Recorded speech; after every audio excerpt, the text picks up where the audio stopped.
Saya melihat sesuatu dengan sekelibat, cepat.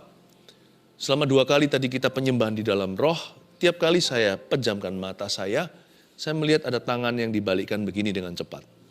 Membalikkan telapak tangan seperti ini. Saya percaya Tuhan akan segera memutarbalikkan keadaan Anda yang sangat frustrasi ini. Saya percaya bagi Tuhan tidak ada yang sulit sama sekali. Segampang membalikkan telapak tangannya.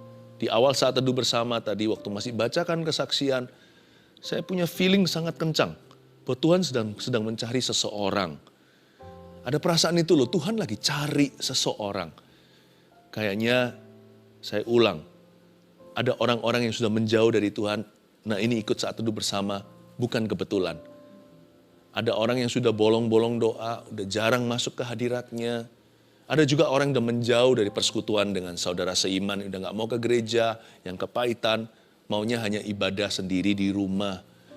Saya percaya Tuhan mau mencari seseorang, mungkinkah orang itu adalah Anda? Dan hari ini apa yang saya sampaikan juga sebuah pesan dari Tuhan, orang-orang yang kena kusta harus berada di luar kemah atau berada di luar kota. Zaman dulu kota-kota itu ada gerbang, mereka harus di luar gerbang. Dan mereka nggak bisa memilih karena itu sudah tempat pengasingan. Mereka kumpul sama-sama. Maksudnya apa di sini? Gini ya, jadi orang itu kita nggak boleh sengaja pasang tembok pemisahan. Tanpa itu pun kita nggak bisa loh bergaul dengan semua orang. Jadi orang itu yang belajar, jadi orang itu yang friendly, yang ramah sama semua orang. Kalau kita bisa cari teman, kenapa kita buat musuh? Gak perlu cari musuh pun sudah ada musuh. Kenapa gak kita buat teman? Human walls come down, crumbling down when they are suffering. Demikian pula tembok-tembok yang kita pasang terhadap Tuhan. Biasanya orang itu begini begitu, angku sampai dia di ICU. Jangan kita ikut Tuhan itu kalau sudah mengalami musibah. Orang yang pandai dan pintar itu ikut Tuhan ketika damai, sejahtera, tidak terjadi apa-apa. Jangan tunggu sampai kita itu mengalami penghakiman. Baru setelah itu kita kapok dan jerah. Kalau sama Tuhan itu, please mempan firman. Tuhan bilang, Tuhan katakan, kita lakukan. Tuhan gak perlu pakai pecut-pecut, tali les dan kekang untuk membuat kita taat dan tunduk. Kalau bisa itu lewat hubungan. Hubungan yang sehat dengan Tuhan. Kita semakin indah, semakin menjadi serupa dengan Dia. Ketika ia memasuki suatu desa, datanglah 10 orang kusta menemui dia, mereka tinggal berdiri agak jauh. Mereka agak jauh ya, bayangkan mereka agak di situ. Makanya mereka teriak-teriak. Ayat 13, dan berteriak, Yesus, Guru, kasihanilah kami. Sekilas waktu saya baca ayat 13, saya kok bisa bayangkan ini seperti doa bersama ya, atau kebaktian. Bukankah kebaktian juga sama? Kita berada di sisi sini, Yesus di sisi sana. Duduk di sebelah kanan Allah Bapa. Kita yang kusta ini loh, teriak, udah gak usah pilih-pilih kursi VIP, kanan Yahudi, kiri Samaria, udahlah sama saja. Humans are humans, ya kan? Manusia adalah manusia, bukannya kita harus saling mendoakan. Yesus, Guru, kasihanilah kami. Lord, Tuhan, teriak bersama-sama. Kayaknya ini doa korporat, seperti di dalam gereja. Tuhan tuh dengar loh, jangan pernah kita anggap kita saat teduh bersama. Anda teriak dari rumah, saya teriak dari rumah ini, nanti ada yang teriak dari mobil. Mungkin bukan menjerit sungguhan, tapi teriak dalam hati. Itu Tuhan dengarkan semua.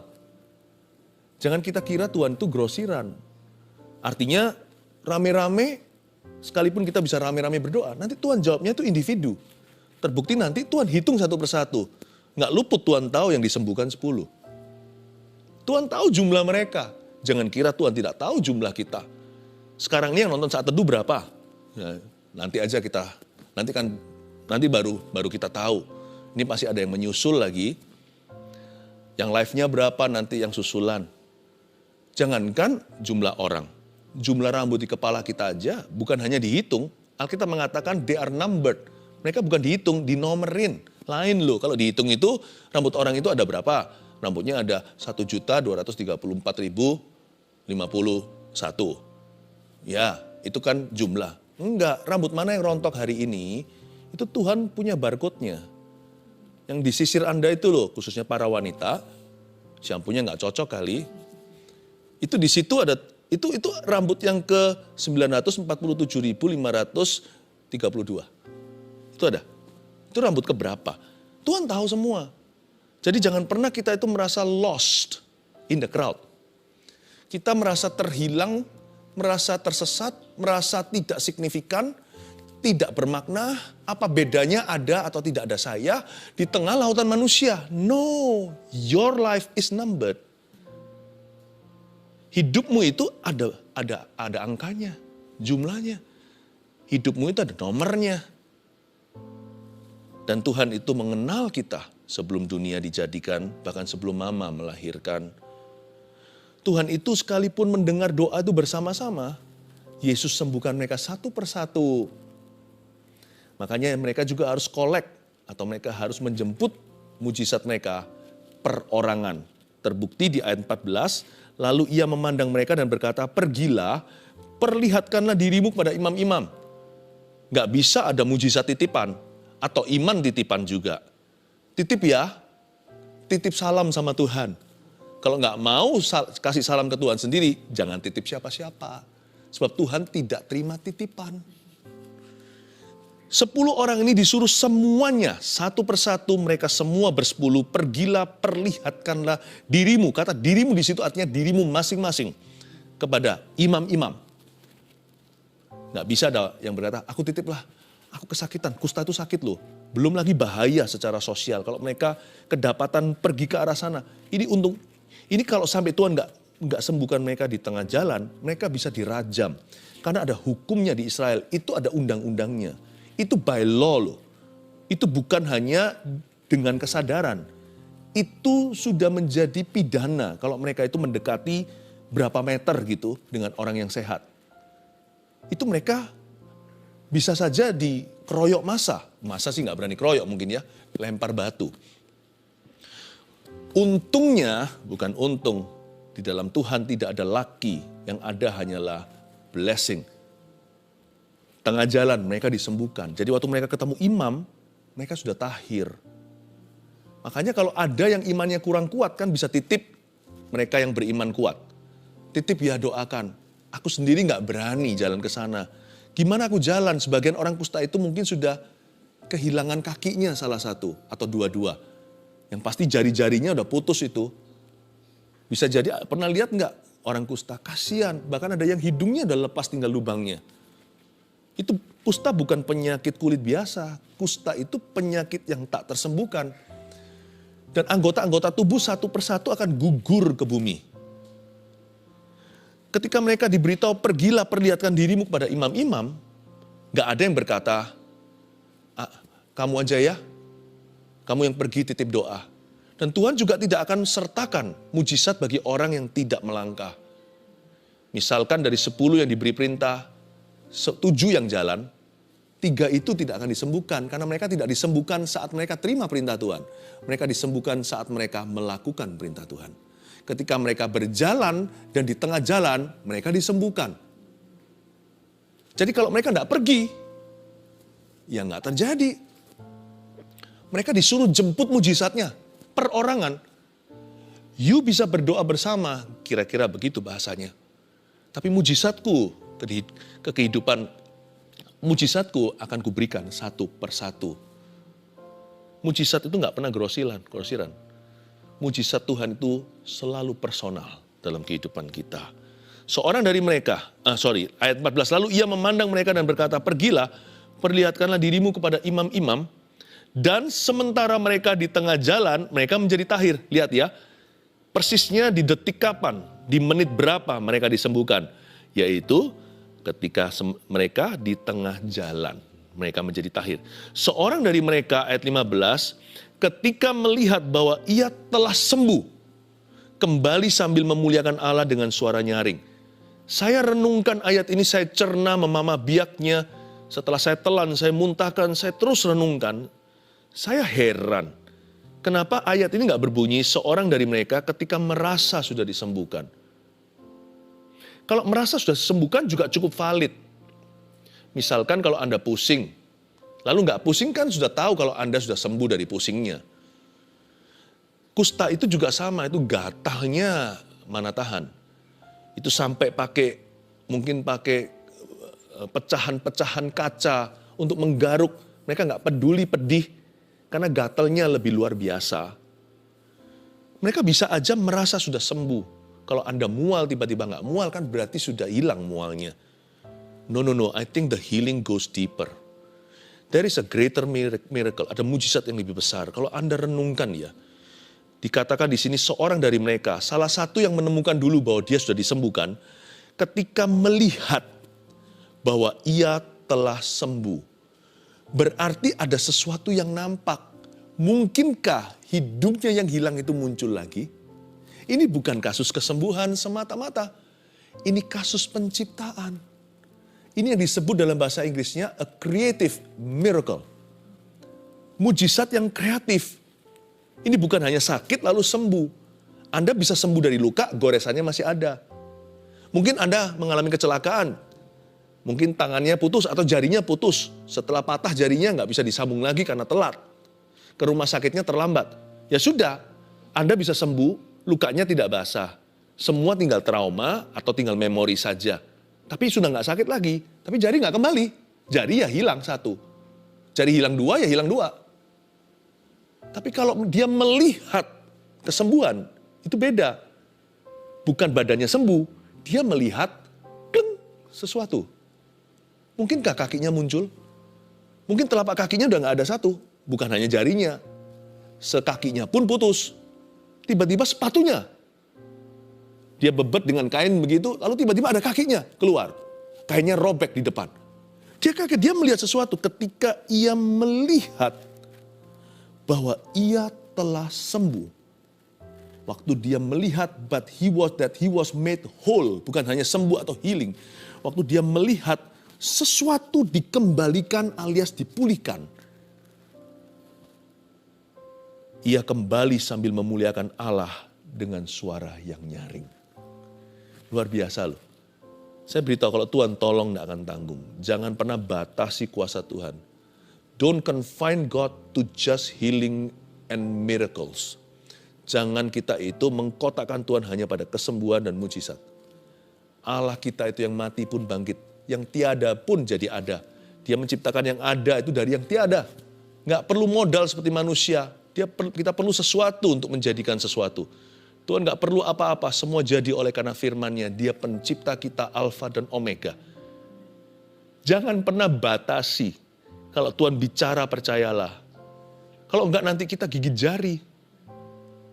Kalau Tuhan yang ngomong sesuatu, sekalipun semua logika menentangnya, semua perasaanmu melawannya, lakukan saja seperti kata Maria kepada semua pelayan-pelayan di restoran atau pada waktu kondangan. Pokoknya anakku ini, putraku ini ngomong apa aja, kalian lakukan. Masa kasih air, dibawa air, kasihkan ke guest atau para tamu. Tapi waktu mereka mulai mencicipinya menjadi anggur yang termahal. When God says something, just believe it. Percaya saja. Ketika ia melihat bahwa ia telah sembuh, ia kembali dengan suara nyaring. Ayat 16, lalu tersungkur di depan kaki Yesus dan mengucap syukur kepadanya.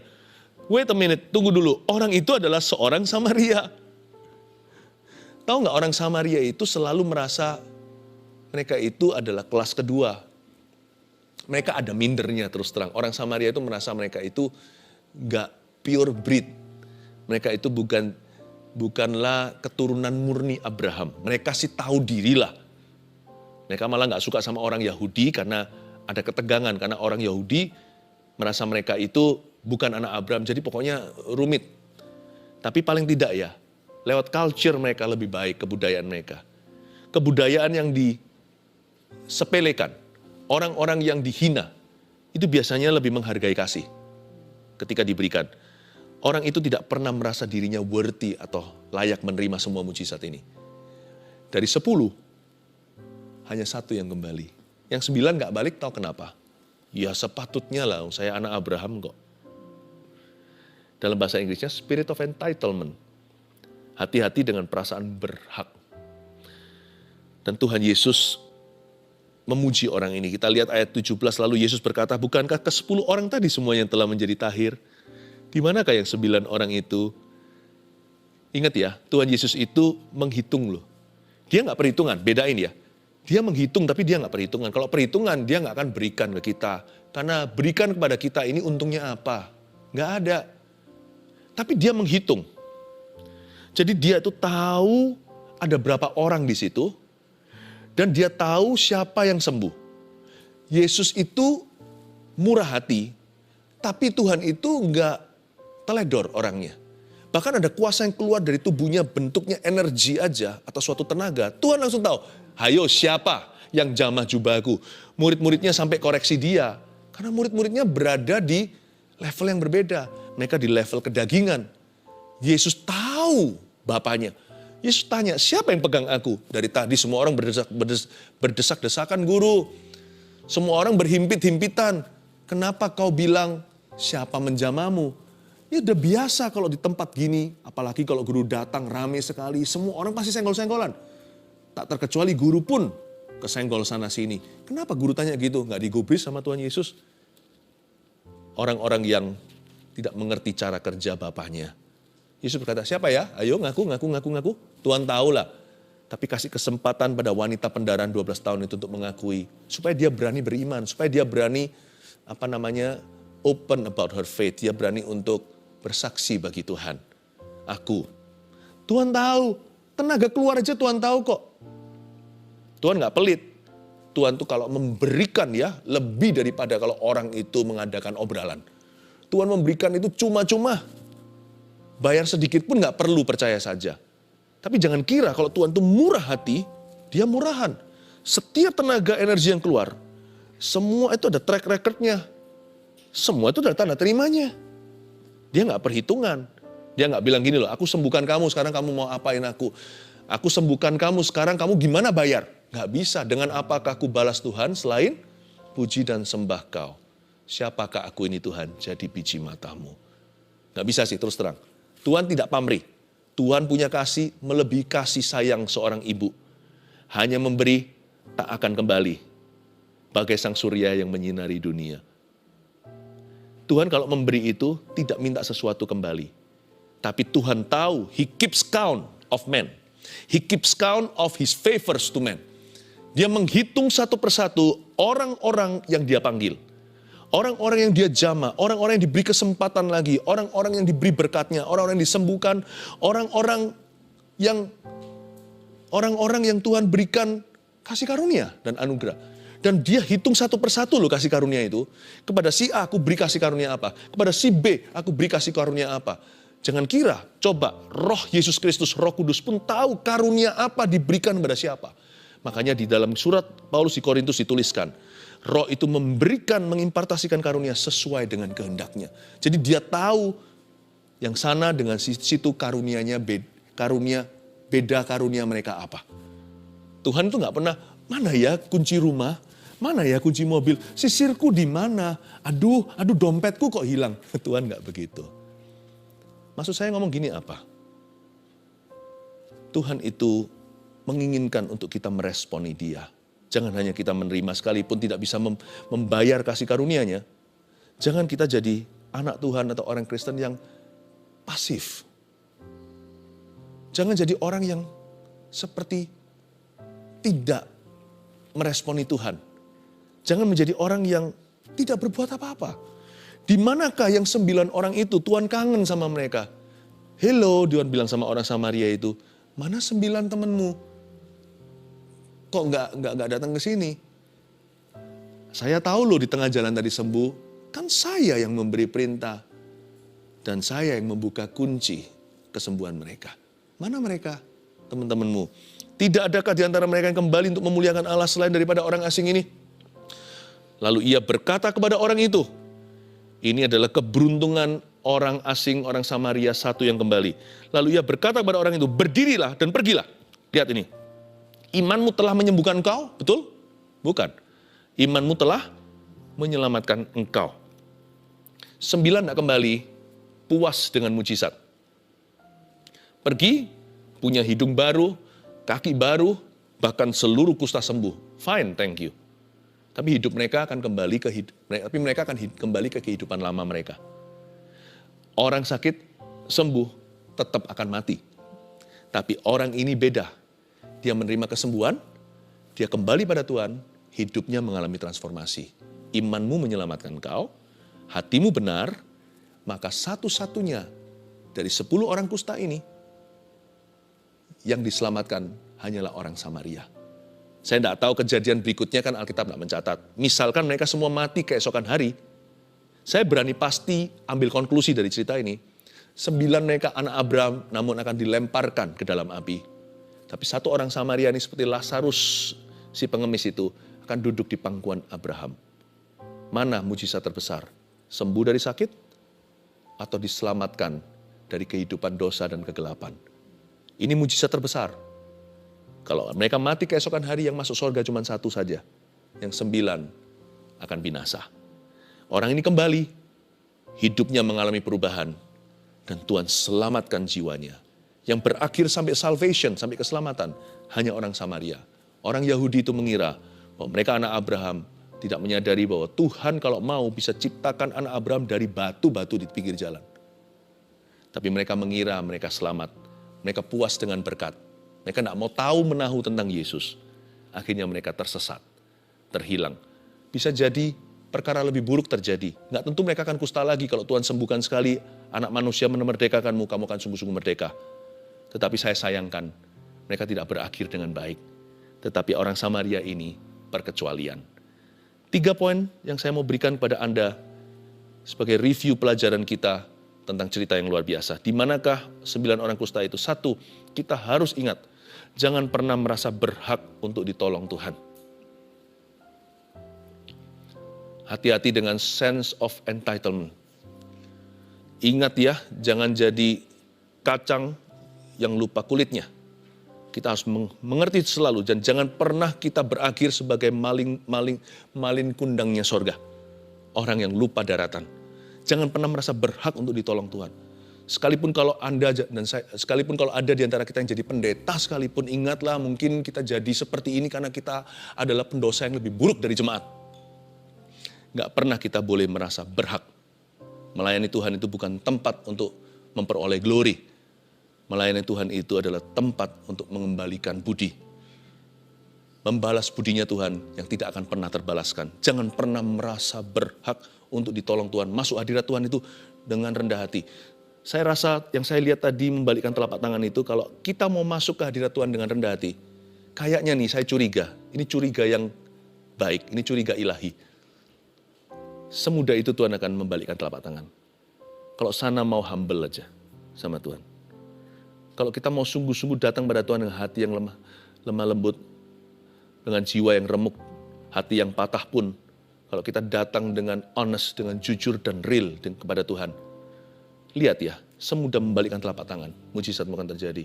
Tuhan sembuhkan orang kusta ini nggak pakai proses, cuma 1 kata aja, 1 perintah, 1 word from Jesus. Wow, jangan marah sama Tuhan. Ya itulah titik marahku, pastor. Kan Tuhan gampang kalau mau ngomong sesuatu, sampai sekarang nggak ngomong-ngomong tuh.